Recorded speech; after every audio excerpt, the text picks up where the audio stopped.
வணக்கம். இலங்கை செய்திகளுடன் நான் நிரோஷன். விரிவான செய்திகளுக்கு முன் தலைப்புச் செய்திகள். கொழும்பு இலங்கை கடல் எல்லைக்குள் நுழையும் வணிக கப்பல்களின் பாதுகாப்பை உறுதி செய்வதற்காக புதிய வர்த்தமானி அறிவித்தல் வெளியீடு. 2026 முதல் 2029 ஆண்டுக்கான மூலோபாய திட்டங்களை உருவாக்குவதற்கான நடவடிக்கைகளை தேர்தல்கள் ஆணைக்குழு ஆரம்பித்துள்ளதாக தேர்தல்கள் ஆணையாளர் நாயகம் தெரிவிப்பு.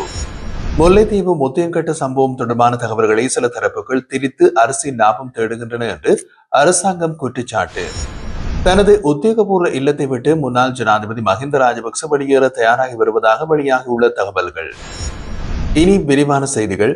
கொழும்பு இலங்கை கடல் எல்லைக்குள் நுழையும் வணிக கப்பல்களின் பாதுகாப்பை உறுதி செய்வதற்காக புதிய வர்த்தமானி அறிவித்தல் ஒன்றை ஜனாதிபதி வெளியிட்டுள்ளார். இதன்படி சமுத்திர பாதுகாப்பு நடவடிக்கைகளை பலப்படுத்தும் நோக்கில் கடந்த 13ஆம் தேதி கடற்படைக்கு கூடுதல் அதிகாரங்கள் மீண்டும் வழங்கப்பட்டுள்ளதாக தெரிவிக்கப்பட்டுள்ளது.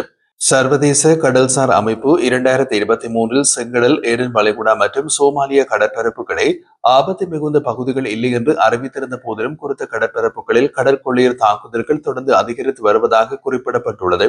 இந்த நிலையில் கடற்படைக்கு அதிகாரம் வழங்குவதற்கான ஜனாதிபதியின் யோசனைக்கு அமைச்சரவை அங்கீகாரம் அளித்துள்ளது. மேலும் செங்கடல், ஏலன் வளைகுடா, சோமாலியா கடற்பரப்புகளில் பயணிக்கும் கப்பல்களில் ஆயுதம் தாங்கிய பாதுகாவலர்களை நிலைநிறுத்தும் நடவடிக்கைகள் காலி, கொழும்பு மற்றும் திருகோணமலை துறைமுகங்கள் வழியாக முன்னெடுக்கப்பட்டு வருகின்றன. இதனிடையே தேசிய பாதுகாப்பு தொடர்பான முழுமையான பொறுப்பு இலங்கை கடற்படைக்கு ஒப்படைக்கப்பட்டுள்ளதாகவும் அறிவிக்கப்பட்டுள்ளது. 2026 முதல் 2029 ஆண்டுக்கான மூலோபாய திட்டங்களை உருவாக்குவதற்கான நடவடிக்கைகளை தேர்தல்கள் ஆணைக்குழு ஆரம்பித்துள்ளதாக தேர்தல்கள் ஆணையாளர் நாயகம் சமன் ஸ்ரீ ரத்நாயக்க தெரிவித்துள்ளார். இதற்கு தேவையான முன்மொழிவுகளை தொடர்புடைய தரப்புகளிடமிருந்து தற்போது பெறப்பட்டு வருவதாகவும் அவர் குறிப்பிட்டார்.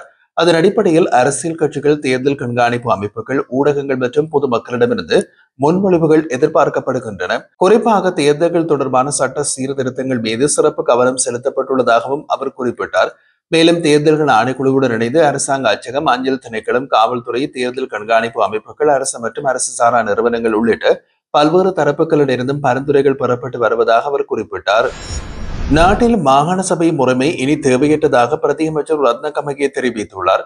மாகாண சபை தேர்தல்கள் தொடர்பாக ஊடகவியலாளர்கள் எழுப்பிய கேள்விக்கு பதிலளிக்கும் போது அவர் இவ்வாறு குறிப்பிட்டிருந்தார்.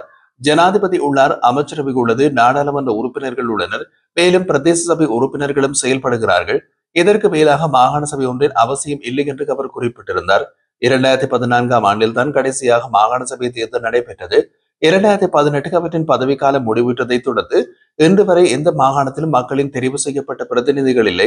இதற்கிடையில் அனைத்து மாகாணங்களும் மத்திய அரசின் பிரதிநிதிகளான ஆளுநரின் நிர்வாகத்தின் கீழ் செயல்பட்டு வருகின்றமை குறிப்பிடத்தக்கது. முல்லைத்தீவு முத்தியன்கட்டு பகுதியில் இளைஞர் ஒருவர் உயிரிழந்த சம்பவம் தொடர்பான தகவல்களை சில தரப்புகள் திரித்து அரசியல் லாபம் தேடுகின்றன என்ற குற்றச்சாட்டை அரசாங்கம் முன்வைத்துள்ளது. இதனை அரசாங்கம் வன்மையாக கண்டிக்கிறது என்று அமைச்சரவை பேச்சாளரும் அமைச்சருமான நலிந்த ஜாதிச தெரிவித்துள்ளார்.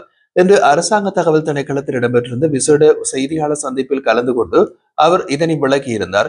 அவரது விளக்கத்தின்படி கடந்த 7ஆம் தேதி ஒட்டிசுட்டான் முத்தியன்கட்டு பகுதியில் உள்ள ராணுவ முகாமுக்குள் 5 நபர்கள் அத்துமுறை நுழைய முயன்றுள்ளார்கள். அப்போது அங்கிருந்த சிப்பாய்கள் அவர்களை விரட்டியுள்ளனர்.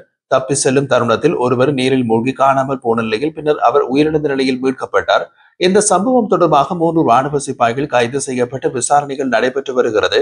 இருப்பினும் இந்த சம்பவத்தை அரசியல் ரீதியாக பயன்படுத்தி ராணுவத்தினரால் பொதுமகன் கொல்லப்பட்டார் என்ற தவறான தகவல்களை பரப்பி மக்களிடையே குழப்பம் ஏற்படுத்த முயல்கின்றார்கள் என்று அவர் சுட்டிக்காட்டினார். சில அரசியல் குழுக்கள் தங்களது நோக்கங்களை நிறைவேற்றிக் கொள்ள பொதுமக்கள் மத்தியில் தவறான செய்திகளை பரப்பி சமூக அமைதியை பாதிக்க நினைக்கின்றன என்றும் அவர் குற்றம் சாட்டினார். மேலும் சந்தேக நபர்கள் ராணுவ முகாமில் திருட்டில் ஈடுபட்டதாக கூறி ஒட்டுசுட்டான் காவல்துறையினர் அறிக்கை ஒன்றையும் தயாரித்துள்ளார்கள். தற்போது அவர்களுக்கு எதிராக அறிவித்தல் விடுக்கப்பட்டுள்ளதுடன் விரைவில் அவர்கள் நீதிமன்றத்தில் முன்னிலைப்படுத்தப்படுவார்கள் என்றும் அவர் தெரிவித்தார். கடந்த கால சம்பவங்களுடன் இந்த சம்பவத்தை தொடர்புபடுத்தி மக்கள் மனதில் ஆத்திரத்தை தூண்டுவதற்கான முயற்சிகளை அரசாங்கம் கடுமையாக கண்டிக்கிறது என்று அமைச்சர் நலிந்த ஜாதிச வலியுறுத்தினார். பாதாள உலக குழு நடவடிக்கைகளை ஒடுக்குவதற்கு தற்போதுள்ள அமைப்பை விட சிறந்த திட்டம் செயல்படுத்தப்பட்டு வருவதாக போலீஸ் மாதிபர் பிரியந்த வீரசூரிய தெரிவித்தார். கண்டியில் இன்றைய தினம் மகாநாயக தேரர்களை சந்தித்த பின்னர் ஊடகங்களுக்கு கருத்து தெரிவிக்கும் போது அவர் இவ்வாறு கூறினார். இதேவேளை முப்படைகள் மற்றும் பொதுமக்களின் ஆதரவோடு இந்த குற்றங்களை அடக்குவதற்கு தாம் பணியாற்றி வருவதாகவும் சில பாதாள உலக குழு நடவடிக்கைகள் மற்றும் போதைப்பொருள் கடத்தல் சில அரசியல்வாதிகள் மற்றும் சில போலீஸ் அதிகாரிகளின் ஆதரவை பெற்றுள்ளதாகவும் போலீஸ் மாதிபர் சுட்டிக்காட்டியுள்ளார். மேலும் சட்டத்தை நிலைநாட்டுவதில் எந்த அரசியல் செல்வாக்கும் இல்லை என்றும் அரசியல் சூழல் மிகவும் நன்றாக உள்ளது என்றும் கூறியிருந்த போலீஸ் மாதிபர் எந்த ஒரு குற்றத்தையும் மறைக்கவோ அல்லது புறக்கணிக்கவோ ஒருபோதும் உத்தரவுகள் வராது என்றும் நம்பிக்கை வெளியிட்டார். கொழும்பு மத்திய அதிவேக நெடுஞ்சாலை பணிகளை விரைவுபடுத்துவதற்காக சீன எக்ஸிம் வங்கியிடமிருந்து கடன் பெற ஜனாதிபதி அனுருகுமார திசாநாயக்க அமைச்சரவை அனுமதி கோரியுள்ளதாக தகவல்கள் தெரிவிக்கின்றன. மேலும் தாமதமடைந்துள்ள பணிகளை நிறைவு செய்ய அரசாங்க நிதியிலிருந்து 438 மில்லியன் அமெரிக்க டாலர் ஒதுக்குவதற்கும் ஜனாதிபதி அமைச்சரவை அனுமதி கோரியுள்ளார். இதேவேளை இம்மாத ஆரம்பத்தில் கடவத்து மேரிகம வரையிலான 37.1 கிலோமீட்டர் நீளமுள்ள பாதை தொடர்பாக ஒப்பந்ததாரரின் நிலுவைப் பணி தேவைகளை மதிப்பீடு செய்ய நியமிக்கப்பட்ட குழு தனது பரிந்துரைகளை சமர்ப்பித்தது. அந்த பரிந்துரையின் அடிப்படையில் பல பில்லியன் ரூபாய்கள் வழங்கப்பட்டதோடு மீதமுள்ள சாலை திட்ட பணிகளை தொடரும் நடவடிக்கைகள் எடுக்கப்பட உள்ளதாகவும் தெரிவிக்கப்பட்டுள்ளது. அதே சமயம் இந்த திட்டத்தில் ஏற்பட்ட தாமதங்கள் மற்றும் பெரும்பாலும் நாட்டின் பொருளாதார நெருக்கடியால் ஏற்பட்டவை என்று குறிப்பிடப்படுகிறது. இதன் விளைவாக சீன எக்ஸிம் வங்கி கடன் வழங்கலை தற்காலிகமாக நிறுத்தியதோடு நீண்டகால கடன் மறுசீரமைப்பு செயல்முறையையும் தொடங்கியிருந்தது. ஐக்கிய நாடுகளின் மனித உரிமைகள் உயர்ஸ்தானிகருக்கு வழங்க வேண்டிய பதிலை இலங்கையின் சட்டமாதிபர் திணைக்களம் தற்போது வெளியுறவு அமைச்சகத்துடன் இணைந்து தயாரித்து வருவதாக அறிவிக்கப்பட்டுள்ளது. அண்மையில் வெளியிடப்பட்ட தனது அறிக்கையில் உயர்ஸ்தானிகர் வோல்கர் டோக் இலங்கை சட்டமா அதிபர் அலுவலகத்தினை நீதிக்கான ஒரு முக்கிய தடையாக சுட்டிக்காட்டியிருந்தார். மேலும் மனித உரிமை மீறல்களை சமாளிக்க சுயாதீன வழக்கு தொடர்ந்து அவசியம் என்பதையும் அவர் வலியுறுத்தியிருந்தார். சட்டமாதிபர் திணைக்கள அதிகாரி ஒருவர் தெரிவிக்கையில் இந்த கருத்துக்களுக்கு பதிலளிக்கும் வகையில் வெளியுறவு அமைச்சகத்துடன் ஆலோசித்து தற்போது வரைவு பதில் தயாரிக்கப்படுகிறது.